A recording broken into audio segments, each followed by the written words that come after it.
Hello, let's read this question. So this question says, in the figure shown, if friction coefficient of block 1 kg and 2 kg with inclined plane is µ1 और µ2 की value आपको given कर रखी है, ठीक है। तो आपको यहाँ पर बताना है कंडीशन कि both block will move together separately या फिर नॉन जीरो कॉन्टैक्ट फोर्स होगा या फिर नन ऑफ दिस। ऑलराइट, तो चलिए बच्चों इस क्वेश्चन का की कॉन्सेप्ट आप क्या लिख सकते हैं। The key concept of this question आपको यहाँ पर क्या बताना है, तो इनका एक्सेलेरेशन फाइंड आउट कर लीजिए बेसिकली, ठीक है। वो हम यहाँ पर से लिख सकते हैं। ऑलराइट, देखो बच्चों इस क्वेश्चन का की कॉन्सेप्ट आप क्या लिख लीजिए, काइनेटिक फ्रिक्शन लिख लीजिए। क्या लिख लीजिए?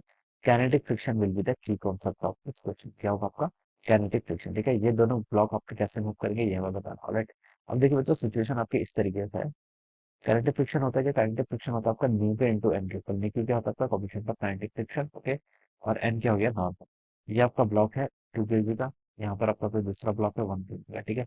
इन दोनों की देखिए मैं एफबीडी सेपरेटली ड्रॉ कर लेता हूँ, ठीक है। सेपरेटली अगर मैं एफबीडी ड्रॉ करूँ तो ये देखिए आपको लगता है 2 kg का जो ब्लॉक है इस पर देखिए आपके कौन कौन से फोर्स एक्ट करेंगे। सबसे पहले इस पर एमजी एक्ट करेगा, 2G होगा इस दिस डायरेक्शन में, ठीक है। एक फोर्स यहाँ पर आपका ऐसे नॉर्मल एक्ट करेगा, ठीक है। और एक यहाँ पर आपका ये एंगल बच्चों कितना होगा? 60 डिग्री के इक्वल होगा, ठीक है। तो ये आपका आंसर से ऐसा जाएगा। अब देखिए बच्चों यहाँ पर हम इसकी कंपोनेंट लिख सकते हैं। ये कंपोनेंट देखिए आपका ऐसा जाएगा, ये कितना आएगा आपका? ये कंपोनेंट होगा दिस इज अबाउट 2G का साइन 60। कितना होगा आपका? 2G का साइन 60 लिख लीजिए, ठीक है। ये आपका एमजी का कंपोनेंट है बेसिकली। एक कंपोनेंट आपका ये आ गया, ये कितना होगा आपका? 2G का cos 60, ठीक है। फ्रिक्शन देखिए यहाँ पर आपकी सरफेस क्या रफ है तो यहाँ पर फ्रिक्शन आएगा। इसकी टेंडेंसी देखिए 2G साइन 60 के कारण के नीचे को जाने की, तो फ्रिक्शन को ऐसे आपको डायरेक्शन ऐसा लगता है इसको बाद में लगता है कंसिडर। ऑलराइट, तो देखिए बच्चों इसका एक्सेलरेशन में क्या लगता है? एक्सेलरेशन का देखिए अभी तक आपको डायरेक्ट फॉर्मूला याद होना चाहिए। क्या होता है आपका? जी साइन थीटा माइनस आपका न्यू कॉस थीटा के इक्वल होता है, ठीक है। ये आपका एक्सेलरेशन होता है जब आपका डाउनवर्ड प्लेन मूव करता है, ठीक है। कैसा आएगा देखो, हम यहाँ से बता सकते हैं। देखिए जी साइन, यहाँ पर आपका क्या हो जाएगा देखिए, सिर्फ हम यहाँ पर एक्सेलरेशन लिखा है ना, हाँ ठीक है। तो देखिए बच्चों हम इसको ऐसे लिख सकते हैं। एक्सेलरेशन देखिए मैं इसको आए कैसे एक्सप्रेशन में इस पर आ जाता हूँ देखिए। इस पर देखिए आपका मास कितना है? देखिए इसका 2 kg के इक्वल है, ठीक है। तो मैं इसको लिख सकता हूँ देखिए, न्यूटन लॉज ऑफ मोशन लगा देते हैं डाउन द इंक्लाइन 2 m, ठीक है। किसके कारण? देखिए आपका 2G साइन थीटा इसको सपोर्ट कर रहा है। कौन सा? 2G साइन 60 क्या कर रहा है? इसको यहाँ से आपको सपोर्ट कर रहा है, ठीक है। माइनस बच्चा आपको क्या आ जाएगा? आपका फ्रिक्शन फोर्स आएगा। फ्रिक्शन फोर्स किसके इक्वल होता है? आपका न्यू के इंटू काइनेटिक फ्रिक्शन किसके इक्वल होता है? आपका न्यू इंटू एन के इक्वल, ठीक है। न्यू बच्चों कितना? आपको न्यू इंटू एन, ठीक है। न्यू के लिए यहाँ पर ध्यान रखना है, तो पहला मैं न्यू लिख लेता हूँ। एन कितना दे दूँ आपका? 2G कॉस थीटा या फिर 2G कॉस 60 से बोल दीजिए, ठीक है। अब बच्चों देखिए आपका टू से आपका टू का यहाँ पर कैंसिल कर लिया। सिंपली मैं यहाँ से बता, टू से आपका टू, यहाँ से देखिए अपने मास, यहाँ पर देखिए इसका मास में गिवन कर रखा है 2m नहीं 2 kg के ऊपर है, तो सिंपली 2 आएगा, ठीक है। तो हम यहाँ पर से इसको से 2 लिखेंगे, ठीक है। ये आपके यहाँ से कैंसिल हो गया, तो ए की वैल्यू बच्चों कितनी आ गई? जी साइन 60 माइनस आपका कितना आ गया? न्यू टाइम्स जी कॉस 60, ठीक है। अब यहाँ से आपको जी को कॉमन ले लेंगे तो बच्चों कितना बन जाएगा? तो बच्चों आपका साइन 60 या फिर साइन थीटा माइनस आपका कितना हो जाएगा? न्यू टाइम्स आपका कॉस ऑफ 60, ठीक है। अब बच्चों देखिए यही एक्सप्रेशन मैंने डायरेक्ट लिख दिया था, ठीक है। तो ये आपका ऐसा हो जाएगा, ठीक है। दिस इज द एक्सेलरेशन, ठीक है। अब बच्चों यहाँ पर मैं क्या लिख लेता हूँ, ये किसका एक्सेलरेशन है? This is the acceleration of 2 kg block. तो मैं इसको यहाँ पर 2 kg के लिए 250 में यूज कर लेता हूँ, ठीक है। अब बच्चों यहाँ पर आपका न्यू के लिए न्यू का भी ध्यान रखना है, ठीक है। तो जी तो ऐसे रहेगा साइन 60, इसको आप यहाँ पे क्या लिख लीजिए? साइन 60 आपका ऐसे रहेगा माइनस बच्चों आपको कितना रहेगा? न्यू न्यू देखिए किसके लिए? 2 kg के लिए। 2 kg के लिए देखिए आपको कितना न्यू गिवन कर रखा है? जीरो पॉइंट सॉरी जीरो देखिए 1 kg एंड 2 kg के लिए बोल रखा है।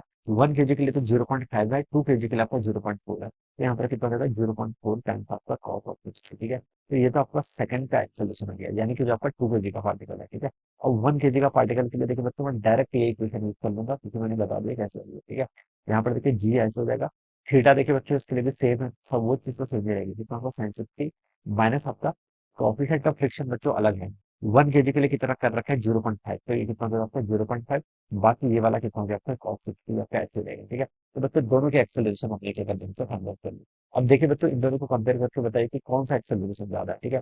देखिए ये टर्म जी साइन 60 यहाँ भी कॉमन है, साइन 60 यहाँ भी कॉमन, ठीक है। यहाँ पर देखिए 0.4 कॉस 60, यहाँ पर 0.5 साइन 60, ठीक है। सॉरी 0.5 कॉस 60, इन दोनों में ग्रेटर कौन होगा? 0.5 कॉस 60 ग्रेटर होगा, ठीक है। लेकिन ये आपका क्या है? नेगेटिव में ग्रेटर है, ठीक है। ये क्या आपका? नेगेटिव में ग्रेटर है, ठीक है। तो मैं बता सकता हूँ देखिए इन दोनों को अगर मैं पर कंपेयर करूँ तो इन दोनों में देखिए A1 और A2 में से आपकी ग्रेटर वैल्यू किसकी होनी चाहिए? A1 और A2 में से देखिए ये टर्म देखिए अगर आपकी ग्रेटर होगी, ये टर्म अगर आपकी ग्रेटर होगी, ये पीछे वाली टर्म आपकी ग्रेटर होगी, तो बता सकता हूँ एक्सेलेरेशन क्या होगा, उतना ही आपका क्या होगा, लेस होगा। ठीक है, तो यहाँ पर इसका A1 का एक्सेलरेशन क्या होगा, लेस हो जाएगा। ठीक है, क्योंकि 0.4 cos 60 और 0.5 sin 60 में आपका 0.5 sin 60 ग्रेटर है, लेकिन माइनस के साइन के साथ में ना, और माइनस होगा तो A1 लेस हो जाएगा। ठीक है, तो बच्चों यहाँ पर क्या बता सकता हूँ मैं, A2 आपका क्या होगा यहाँ पर, ग्रेटर होगा as compared to the A1। ठीक है, तो ये मैंने यहाँ पर क्या बता दिया, एक्सेलरेशन बता दिया। A2 का क्या मतलब है, एक्सेलरेशन ऑफ 2 kg ब्लॉक क्या होगा, ग्रेटर होगा as compared to the acceleration of 1 kg block. ठीक है, तो अब देखिए 2 kg का एक्सेलरेशन ग्रेटर है, तो ये आपका पहले पहुंच जाएगा, इसका एक्सेलरेशन ज्यादा है तो नीचे जाता रहेगा, 1 kg का एक्सेलरेशन कम है तो ये धीरे धीरे आएगा। ठीक है, तो देखिए इन दोनों का एक्सेलरेशन एक्सेलरेशन क्या होगा आपका, सेपरेट हो जाएगा। ठीक है, सेम नहीं होगा, मूव देखिए टुगेदर साथ में कब मूव करते हैं, आइदर इन दोनों का एक्सेलरेशन इक्वल आता है A1 A2, तब भी साथ मूव करते हैं, या फिर देखिए डिफरेंट सिचुएशन हो जाती है, 1 kg का एक्सेलरेशन अगर ज्यादा भी आ जाता, तभी भी देखिए क्या करता, 1 kg का एक्सेलरेशन अगर ज्यादा रहता, तो वो 2 kg ब्लॉक को नीचे को और थोड़ा पुश करता। ठीक है, लेकिन मूव तो साथ में ही करते हैं ना, अगर अगर आपका 1 kg का एक्सेलरेशन 2 kg के साथ आता, लेकिन यहाँ पर 2 kg का ही ग्रेटर आ गया किससे, 1 kg से, तो 2 kg आपका जल्दी नीचे पहुंच जाएगा, और 1 kg का आपका स्लोली स्लोली आता रहेगा। ठीक है, तो यहाँ पर ही आपके साथ में बिल्कुल मूव नहीं करेंगे, तो डी ऑप्शन करेक्ट हो जाएगा। ठीक है, both block will move separately. Okay, तो this will be the correct answer, तो यहाँ पर आप लिख लीजिए ऑप्शन बी इसके करस्पॉन्डिंग करेक्ट आंसर हो जाएगा। तो I hope you all understood this concept, all the best and